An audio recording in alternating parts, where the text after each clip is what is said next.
Setelah kembali dari kediaman Jenderal Kota, Xiao Tian melanjutkan latihannya. Dewa petir, aku sudah melihat-lihat tungku ini dan masukkan bahan-bahannya, lalu aku membakarnya dengan api, tapi kenapa pilnya tak kunjung jadi, malah meledak berkali-kali. Aku sudah kehabisan banyak uang hanya karena latihan ini, huhuhu. Ucap Xiao Tian. Hai, kultivasimu memang sudah tinggi, tapi otakmu tidak berkembang ya, masa hal seperti ini saja mesti bertanya padaku, bukannya kau sering disebut sebagai dewa obat-obatan dan dokter jenius. Ucap Dewa Petir. Hei, di duniaku tak ada hal seperti ini tahu. Kita hanya perlu menghaluskan obat dengan manual, atau memprosesnya lewat mesin, menggunakan tungku hanya menghabiskan waktu, ucap Xiao Tian. Sebenarnya untuk menjadi alkemis memerlukan kekuatan jiwa, kalau dilihat dari kultivasimu seharusnya kekuatan jiwamu juga tinggi.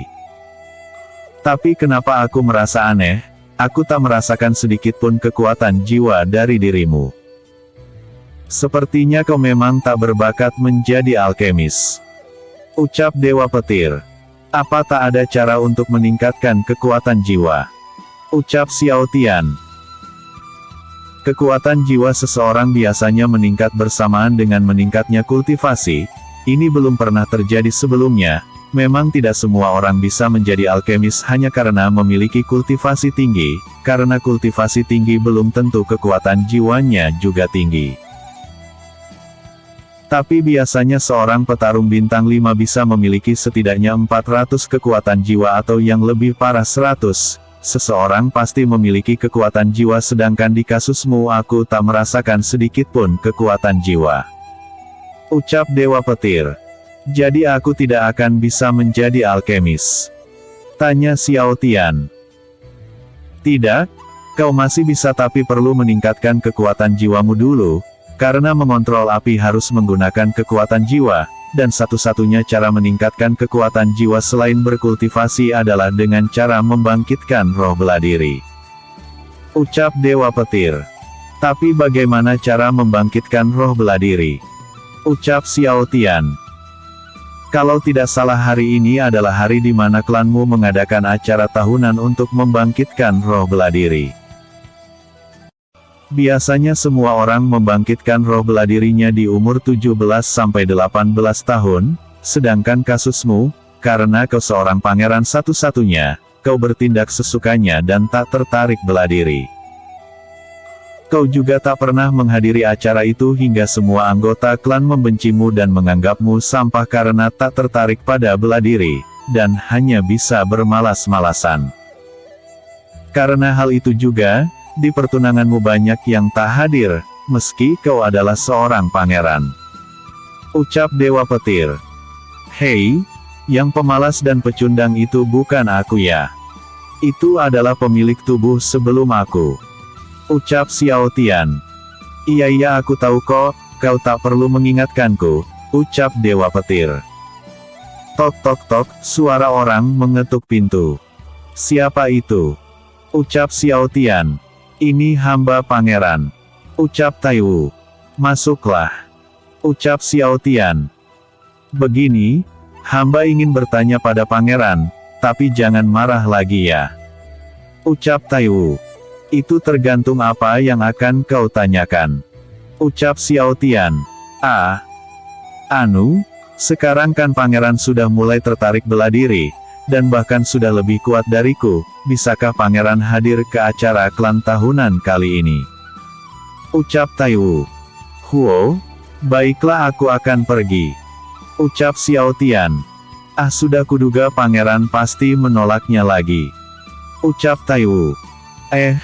Kau menerimanya? Teriak Taiwu karena tak percaya apa yang baru dia dengar.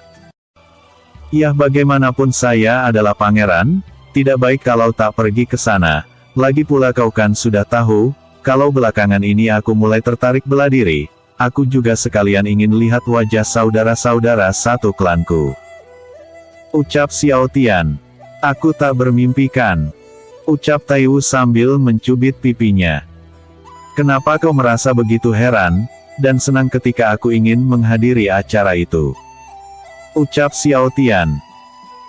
Karena aku tak perlu mendengar omelan raja lagi, aku selalu diperintahkan untuk membujukmu, tetapi yang kudapat selalu penolakan, dan aku selalu dihukum karena gagal membujukmu. Ucap Taiwu. Hai, nasibmu benar-benar malang ya. Ucap Xiao Tian. Pangeran terima kasih karena mau hadir, huhuhu. Ucap Taiwu sambil memeluk Pangeran Xiao Tian. Putri Jiali masuk ke kamar Xiao Tian karena sedang terbuka, tapi dia melihat hal yang membuatnya salah paham. Hei Xiao Tian, cepatlah bangun dan sarapan, Raja dan Ratu menunggumu untuk makan bersama. Sepertinya aku masuk di waktu yang kurang tepat, kalian lanjutkan saja, aku tak percaya ternyata rumor itu benar. Ucap Putri Jiali meninggalkan kamar. Tunggu, aku bisa menjelaskan ini. Ucap Taiwu. Biarkan saja dia. Ucap Xiao Tian. Tapi pangeran, kalau begini nasib pernikahanmu akan terancam. Ucap Taiwu. Sudahlah, dari awal juga aku tak ingin menikahinya, kalau aku menerimanya harusnya sudah menikah dari kemarin. Ucap Xiao Tian. Lalu kenapa kau menerima pertunangannya? Ucap Taiwu. Karena mereka memaksa, dan ayahku juga setuju. Mereka meminta waktu 3 tahun dan membiarkan Putri Jiali di sini agar kami saling mengenal dan tumbuh rasa suka. Jika selama 3 tahun, perasaanku tak berubah, maka kami tak akan menikah. Ucap Xiao Tian. Jadi begitu ya? Ucap Taiwu. Ya begitulah, tapi bisa kau singkirkan tanganmu dari tubuhku. Kau memelukku terlalu lama, aku tak ingin ada orang yang salah paham lagi. Ucap Xiao Tian. Iya, maafkan aku pangeran. Ucap Xiao Tian. Kupikir kau menikmatinya. Ucap Dewa Petir. Sial, aku ini masih normal tahu. Ucap Xiao Tian. Aku tahu pangeran masih normal, tak perlu membentakku, lain kali aku akan hati-hati. Ucap Taiwu. Maaf, aku tak bermaksud membentakmu. Ucap Xiao Tian. Bwie. Ucap Dewa Petir meledek Xiao Tian. Ruang makan. Ayah, apa aku bisa minta makanan lain? Aku sudah bosan dengan makanan kerajaan. Makanan di sini memang lebih baik daripada makanan di luar, tetapi rasanya kurang enak jika tak menggunakan bumbu, bahkan aku merasa makanannya terlalu hambar. Ucap Xiao Tian. Bumbu apa yang kau maksud? Kita kan hanya perlu membakar daging hingga matang lalu memakannya. Ayah rasa ini cukup enak, di luar sana banyak yang tak bisa makan daging, jadi jangan mengeluh. Ucap Xiao Zhaoye.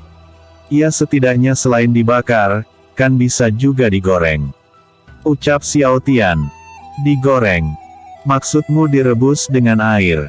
Ucap Xiao Zhaoye. Adeh, apa di dunia baruku ini tak ada yang mengenal minyak dan bumbu? Pikir Xiao Tian. Ya begitulah, kalau kau mau makanan modern kau harus memasaknya sendiri, karena di sini tak ada yang tahu cara memasaknya. Ucap Dewa Petir. Ya sudahlah, sekarang aku makan yang ada dulu deh. Ucap Xiao Tian. Hei nak, soal acara klan tahun ini, apakah kau mau hadir?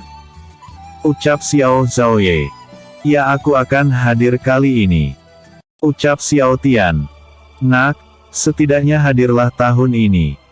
Ucap Xiao Zhaoye. Ya anakku, bagaimanapun kau adalah pangeran, kalau terus seperti ini mereka akan menganggapmu sombong karena tak ingin hadir di acara tahunan klan. Ucap Xiao Hong. Ayah, ibu, apa kalian tak mendengarnya? Aku bilang aku akan hadir. Ucap Xiao Tian. Plak. Suamiku, apa aku sedang bermimpi? Ucap Xiao Hong sambil menamparkan wajah suaminya dengan keras. Hei istriku, kalau ingin meyakinkan bahwa dirimu sedang tak bermimpi, tampar wajahmu sendiri dong. Ucap Xiao Zhaoye. Apa itu sakit? Ucap Xiao Hong. Tentu saja sakit. Teriak Xiao Zhaoye. Ah, ternyata ini bukan mimpi, aku merasa sangat senang. Ucap Xiao Hong dengan santai. Wah, aku tak menyangka ternyata kelakuan raja dan ratu saat di meja makan seperti ini, haha. Pikir Putri Jiali. PVTT, sepertinya sifatmu menular dari orang tuamu ya. Ucap Dewa Petir. Diam kau. Ucap Xiao Tian di dalam hati. Jangan marah dong, aku kan cuma bercanda. Ucap Dewa Petir. Episode sebelumnya. Chapter 8, Mengobati Putri Jenderal. Episode berikutnya. Chapter 10, Mengobati Taiwu.